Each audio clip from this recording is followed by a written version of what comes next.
Hello, I am Jake Collins, and this is Knightmare Series 2, Episode 7, which was first broadcast on the 17th of October 1988. For several years, if you'd asked me which is my favourite series of Knightmare, I would have gone for Series 2 without much hesitation. I don't really like to rank them as such nowadays. It's a tricky balancing task. But certainly Series 2 does have a lot going for it. It really is the original brilliance of Knightmare, with all the lumps and bumps sorted out. Everyone really knows what they're doing. The format is very strong. The main problem I have with it nowadays is that it is very manipulated. Desperation to finally get a winner is a big part of that. The two winning quests in this series, Mark's and Julian's, are both absolutely pips and designed to be quite easily won. Chris's quest, the third in the series, is also absolutely pips and designed to be easily won. But like Richard's team from the end of Series 1, Chris's team can't pick up an obviously correct object in level 3 and die because of it. So what do we do in the next quest with Mark? We take away the object choice from level 3 altogether, have no objects there, and so it's not an issue that's going to stop them winning. It's not only helping winners through that's very manipulated in this series. Jamie's death, probably the most suspect, unfair, inexplicable death of all time. Certainly a very strong candidate for that. I'm not going to pick that apart on commentary, but there can be no denying the medal spell, Gretel and Ariadne, free. It's an odd, stupid, inexplicable, unfair, and bad situation. So it's an odd one for me, Series 2. On paper, Knightmare at its best, Knightmare's original brilliance at its best, but peering more closely with scrutiny at what's on that paper, it's rather suspect and unsatisfying in many ways. This team, Akash's team, is a very famous team in Knightmare's history, for very good reason. A candidate, certainly, for the worst team ever. Personally, I would give that plaudit to Douglas's team from Series 3, but it's a close-run thing. But Akash, Kirsten, Carrie and Tanya have an extremely amusing quest. Treguard gets an absolute laugh out of it on many occasions, and so do the watchers at home, and rightly so. I mean, why have they let this lot on? It's got to be for a laugh, hasn't it? Well, it certainly worked. It is a laugh. Notorious, infamous, it is a terrible attempt to play Knightmare. No Wheel of Fate for this team, unlike every other team in the series. When we see the Wheel of Fate later in the episode, I will say something about it, but I'll hold back from doing that for now, because we can't see it at the moment. It's a simple right-hand door, not a fire exit choice to start with. In the open room, the 4-door starting chamber, and I don't like the way they colour that chamber. In every episode of this series except the first one, in which it makes 2 appearances with better lighting and colour in my opinion, but that blue I don't think is a good look for that room. This is a funny place to see the troll, isn't it? Before the clue room, before Akash has had any chance to get any spells or objects to deal with the troll, as Treguard points out here. You'll just have to persuade him that Akash is not good to eat. And Akash does that very amusingly. Our taste horrible and so on. It's a fun scene, but it's very anomalous for the troll. Guy Stand Even, we can finally in Series 2 see his face without a wall monster mask on, and the troll is rather a fun character to include. But in his other 3 appearances, he appears later in level 1 and he needs dealing with to stop him from eating the Dungeoneer. He can't just be fobbed off as he is here. And what else does he do? He gives the team a spell. The name of the spell is Truth. And he says a very true, wise, and important to remember thing here. Truth's a very dangerous thing if you uses it wrong. Oh, isn't that true? But it's misleading for the troll. It's not what he's designed to do. He's designed to be a threat you have to deal with, not someone you can fob off and who'll give you a spell in return. The reason being, of course, that that wasn't the plan. Obviously, this team are supposed to meet the troll after the clue room and Lilith, and doubtless deal with him using Lilith's magic, exactly as Claire did earlier in the series. But that's not what ends up happening, because, very famously, it's a refilm. A retroactive piece of saving them from being eaten by the wall monster, because they didn't get any of their questions right.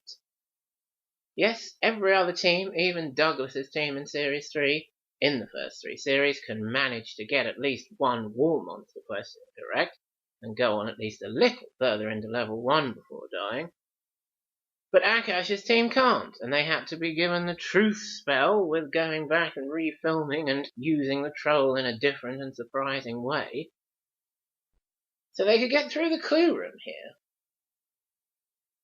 But worth prolonging the quest for some more fun and games, certainly. When I first saw this room, Igneous's room, in the first episode of Series 2, I remember I correctly realised, this is going to be a brand new wall monster. The texture of that back wall is so different from the side walls. A wall monster is going to appear there. Not the one I'm used to seeing. A whole new one. How exciting. Because yes, I had a bit of a thing for wall monsters when I was little.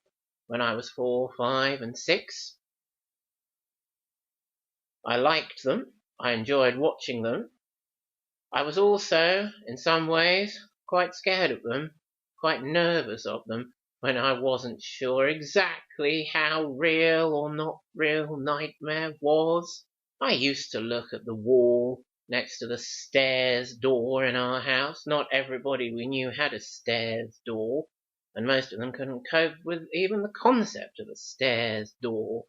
But we had one, and I used to look at the wall above the sofa next to it and think, a wall monster's never going to appear there and ask me questions, is it? I don't think so, but I'm not absolutely sure, and I hope it doesn't happen. Unfortunately, it never did. Spellcasting, Truth. Truth accepted, and that's how they get a score of 1. The answer to that riddle is not revealed on the show because of the truth spell. Rather annoying if you don't know that it's King Canute, who didn't really want to turn the waves back anyway. He was proving a point to his sycophantic courtiers. So the riddle is rather invalid, but nevertheless Canute is the answer. Edmund Den plays Igneous. Perversely, he's not credited as Igneous, he's just credited as Gumboil/Automaton, even though he spends the majority of his screen time in this series actually playing Igneous. Another cast mistake there, like we had in Series 1, and a big one. As Akash says here, I dunno, I ain't got a clue about these other riddles, and neither have the 3 girls. That's why we end up with a bulldozer rather than the wheel. That's another one that Tragar finds funny. And the sun rather than the moon. And oh dear, it looked like one of them really did want to go for the moon. They could have just refilmed that. Yeah, go with the moon. That would have been a little less obviously manipulated than putting in the whole truth spell thing. However, that's what they went for. You really needed more information from Igneous, girls. That's what Tregard will say later. They get no information from Igneous except that your quest is for the sword, which, as we'll find out in a moment, really means nothing to them.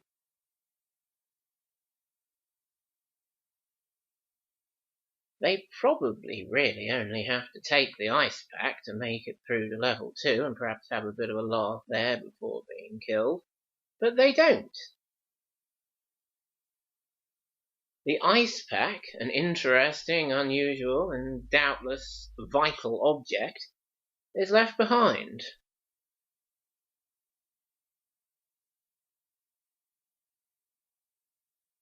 And taking poison, I mean, that is a very rookie mistake. In the absence of another clue, that's really a weapon, isn't it? Definitely plump for the ice pack.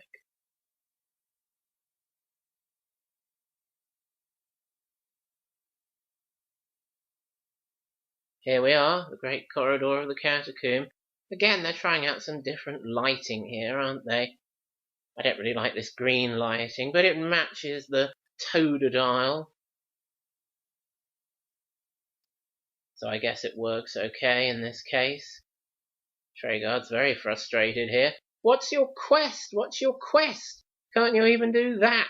Get told your quest is for the sword and step towards the sword rather than the cup. Are they trying to follow the adventurer's code there by going right? Thinking, hoping that the two objects bear no relation to anything? Not looking back at the one thing they've learned, that their quest is for the sword? Well, at least they tried, right? Here's Mary Miller as Lilith.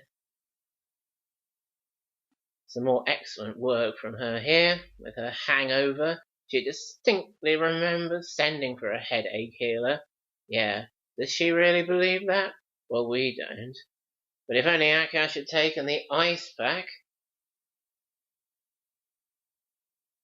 that subterfuge that Lilith has set up for him would have worked perfectly, wouldn't it? Lilith isn't featured all that much in Series 2. She only does 5 quests out of 13, the other 8 being left to Mildred in her place. And one consequence of this rather lack of Lilith is that she only says that chant I like so much, rock to rock and stone to stone, span the pit and cross the zone, once in Series 2, at the end of the very first episode of the series. She lets 2 other Dungeoneers through under slightly different circumstances, and kills 2 further Dungeoneers, including Akash here. I have no time for boys like you, so crumble ledge and Akash too.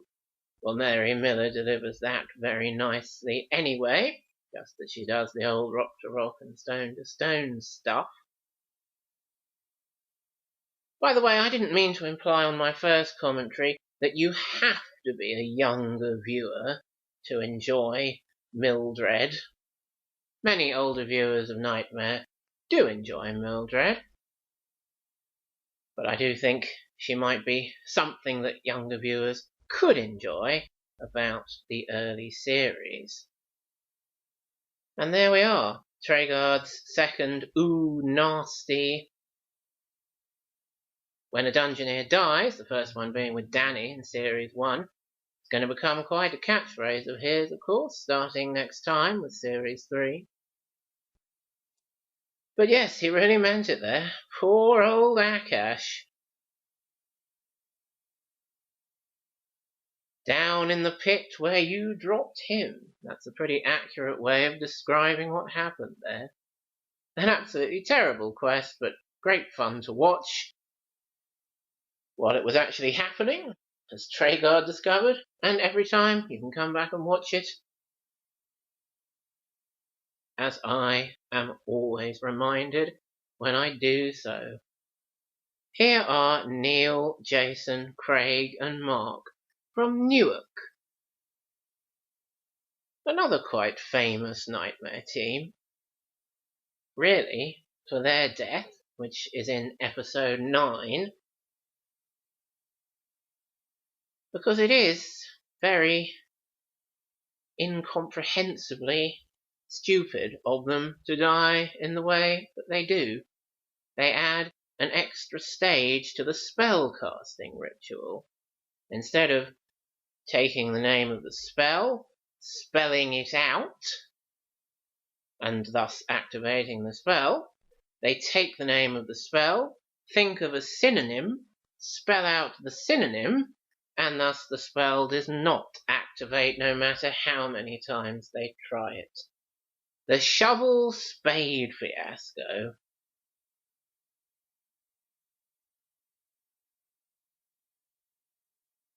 Very famous,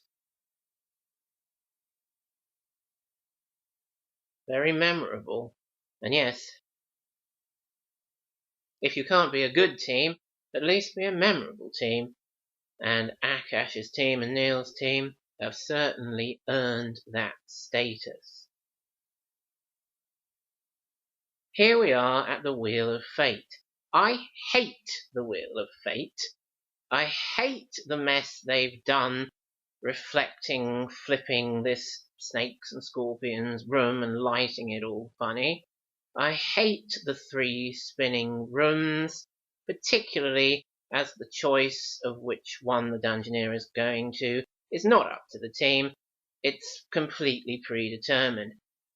And you can tell from appearances like this, where the monster's stomach is there, that it's completely predetermined. I mean, he's not going to start off in there with no means of escape, is he? I hate the way that where it stops even bears no relation to how far the lever has been pulled.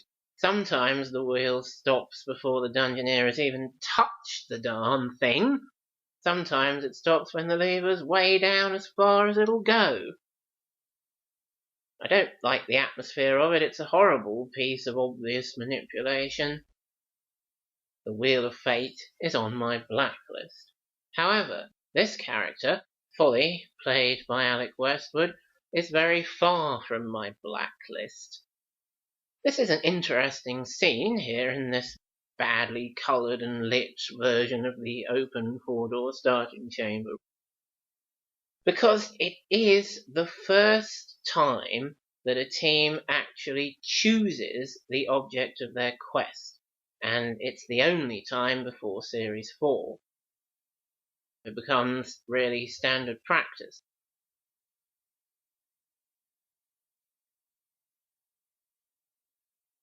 They are being very heavily encouraged here to pick the sword as their quest. If you follow the sword, don't forget to look for the Red King, says Folly. Well, they're going to follow the sword and look for the Red King, aren't they? But they do have the free choice, the sword, the shield, or the cup, and they pick the sword. So an unusual and significant moment in Knightmare's history. Here in Series 2, Episode 7.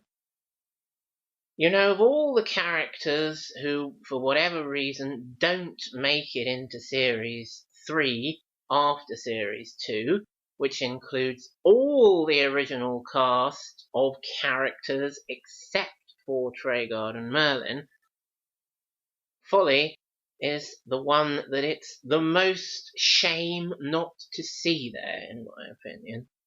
He really is an excellent addition to Knightmare. I always remembered that there had been a red and green clad jester in the first 2 series before Motley turned up in his red and yellow, but I never used to realise until I rewatched some episodes on video from the first 2 series in March 1996 just how different Folly and Motley were in their approach to jestering. It's true, Folly is more of the traditional court fool, and Alec Westwood does a wonderful job with him. When he does his little jingle in Series 1, Folly is my name, foolishness my nature, confusion is my character, and fun my alma mater, I always think that confusion part of the character is very interesting, very significant. Whenever a Dungeoneer meets Folly, there's something for the team to work out, some sort of confusion to pull apart and work out what's going on, what clue, what spell have you actually got out of the arrangement. And Folly, with his shrewd, clever, sometimes confusing ways, is an excellent addition to the quest, and a very striking part of the first two series, and I think it's a shame it wasn't always kept on in Knightmare to develop as part of the show. When I studied Shakespeare's King Lear for A-level, the character of the fool very much reminded me of Folly, hiding bits of wisdom and criticism in foolish banter. As Folly says, there's more wisdom in foolish wit than ever you can imagine, and he's right on Knightmare and in King Lear and in life. But not when it comes to Motley, who's a very different kind of jester, professional entertainer, and we'll talk about him some more in the future.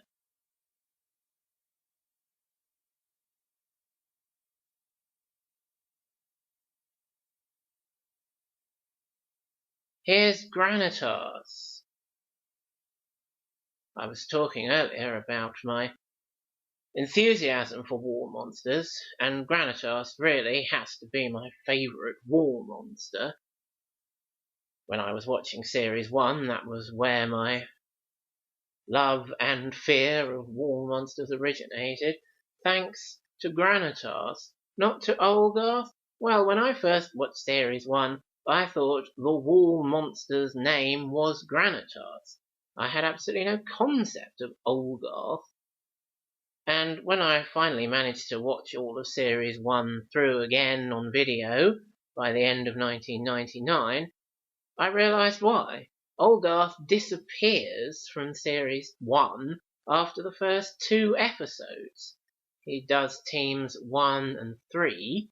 Granitas does teams 2, 4, 5 and 6. And no wonder I didn't realise when I was 4 that there were supposed to be 2 different war monsters when they look exactly the same.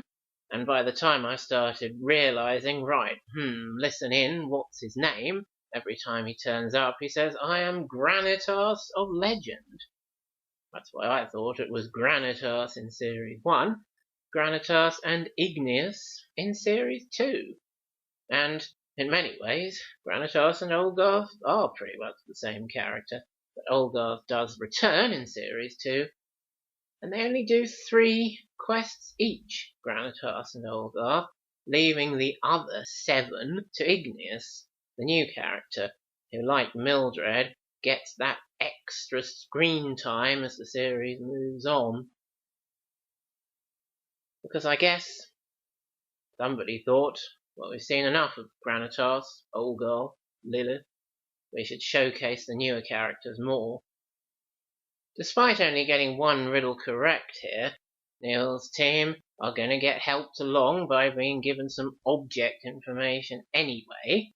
Even though they didn't get 2 truths to aid them, the dagger may be used but not against flesh, and really, that should be their free ticket for an appearance in level 3, I would say. But, thanks to the shovel-spade debacle, that's not going to happen. The episode pauses, of course, on the magic tree riddle, the trick of which is that you have to spot that it's half-grown the day before it's fully grown. Will Neil's team spot this? Well, you'll have to watch episode 8 to find out if you don't already know. But I think, if you know anything at all about Neil's team, you can take an educated guess. Unlike the team themselves. Thank you for joining me for this episode commentary. Please join me again next time as I talk about the penultimate episode of this series, Series 2, Episode 15.